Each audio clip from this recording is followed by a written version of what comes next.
Griza, kailangan ko ng extraction.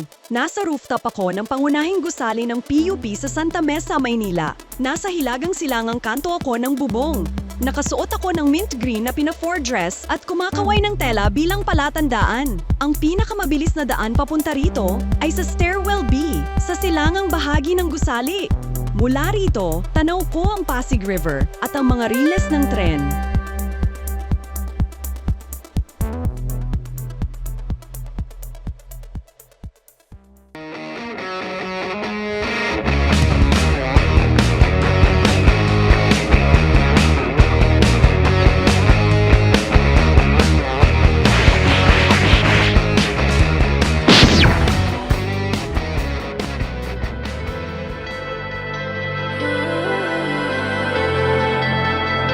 Good John Productions.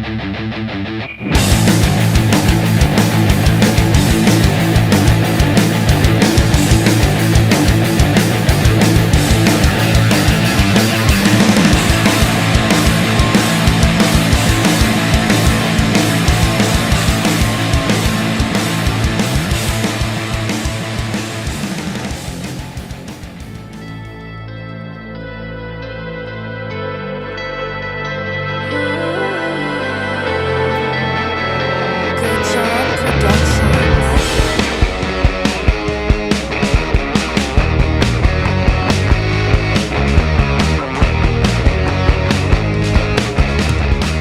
Ano na naman to, Macruz? Bakit hanggang ngayon bina-blackmail pa rin ako ng mga alien dahil sa X-Scene files na yon? Huwag mong sabihin na pumalpak ka na naman. Alam mo kung gaano kadumi ang laman ng USB na yon. Kapag kumalat yun, hindi lang pangalan ko ang mababaon. Pati tayo. Tapos lahat.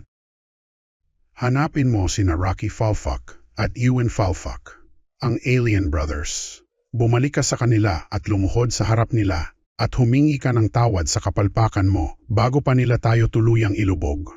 Ibigay mo lahat ng hihingin nila, pera, armas, coordinates, kahit dugo kung kinakailangan. Wala tayong pwedeng tanggihan ngayon. Kailangan makuha mo ulit ang tiwala nila para tuluyan nilang burahin ang mga files na yon bago pa may ibang makakita.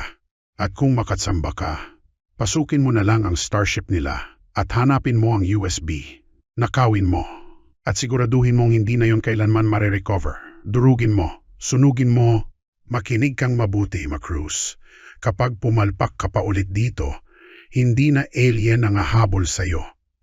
Ako na mismo ang maglilibing sa'yo sa dilim ng kalawakan.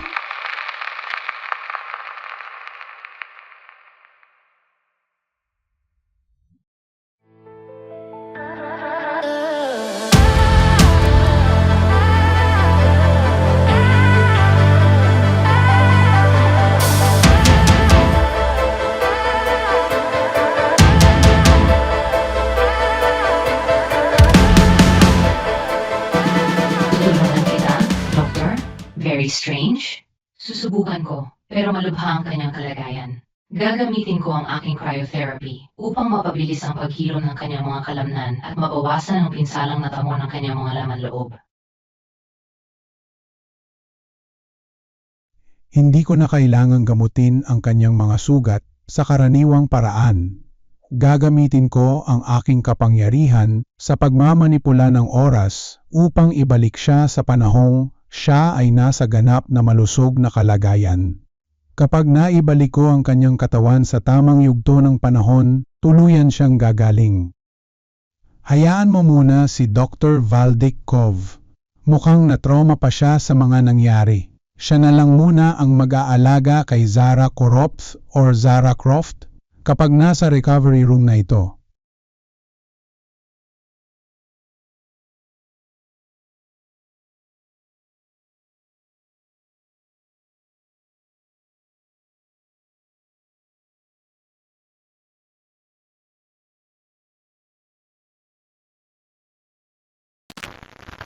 Mabuti na lang at ginamit ko ang aking telepathy bago sila umalis.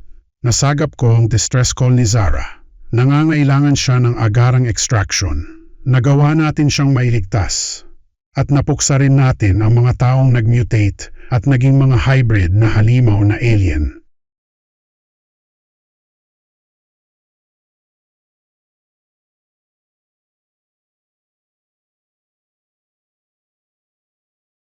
Napakalakas talaga ng kalaban, Professor Javier.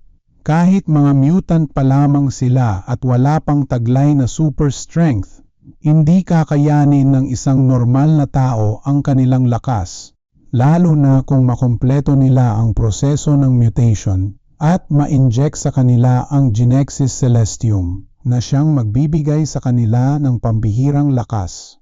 Mabuti na lamang at nabawi ninyo ang serum na iyon. Kung hindi, maaaring nalagay sa matinding panganib ang buong mundo.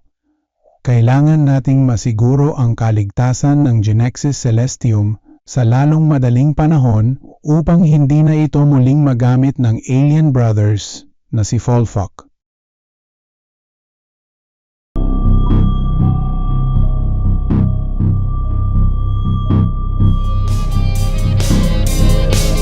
Napakatakang mo talaga, Sarah.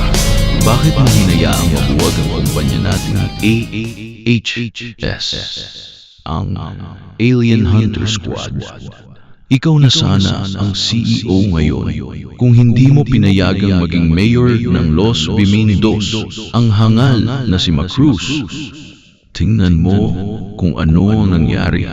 Wala na ang kumpanya natin, wala na tayong pondo, at nasayang lang ang lahat ng pinaghirapan ko.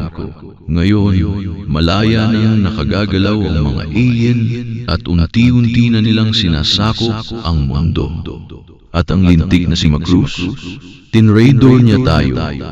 Ipinagkanulo niya ang sangkatauhan at para na tayong isinuko sa mga alien. Dahil sa mga maling desisyon mo, wala ka nang magagawa para pigilan ito. Kaya sumama ka na lang sa akin dito sa Hellish Paradise. Wala nang natitira para sa iyo sa mundong iyon, kundi pagkatalo at pagsisisi.